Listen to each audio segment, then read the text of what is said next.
Looking at the arpeggiator in the Solaris, we've got a fairly simple structure here. Mode is playing the notes up. Octaves will change how many octaves that the pattern goes. Up, down, up and down. As you play the notes in the order that you push the notes, the keys down. There's a random setting, so it just picks the notes at random. And then the last mode is chords, and then this will pulse all the keys you hold down based on the rhythm pattern that you've selected.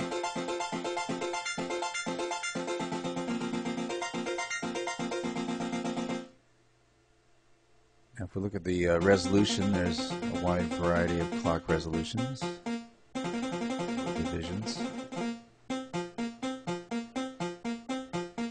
The note length is what you might also call gate time. And then swing gives you up to 50%. 6/8 kind of swing feel.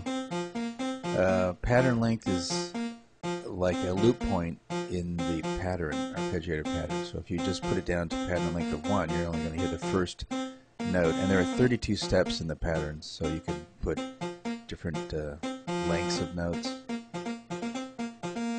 and so on. So that's the arpeggiator. Now over to the sequencer.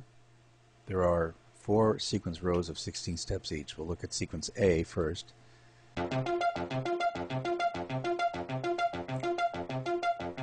Sequence A controls the time division for all 4 rows and also any of the rests that you insert. I'll show you that in a second. Here's the first 8 steps. Pattern length of 4. Now if we put it up to 8, we'll hear all 8 steps.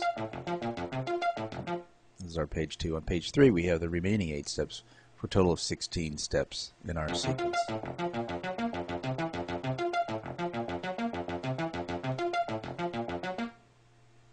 I'll set step 13 to a rest.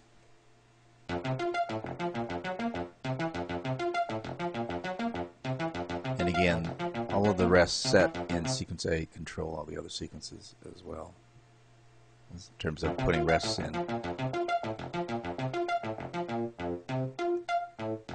And also the division of clocks is set with sequence A. So we have a variety of divisions there.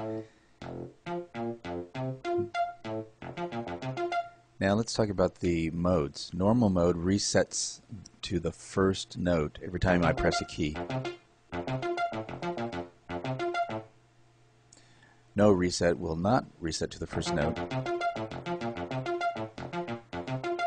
So every time I play a key, it'll just play where it happens to be in the sequence loop. Next mode is called no gate. And you hear that there's only a gate at the first note down, and it does a reset to the first note, however, to the first step. No gate, no reset does not reset to the first note every time I play, and it only has the gate on the first step. Key step, for every note I play, it steps through the sequence. And you can play chords.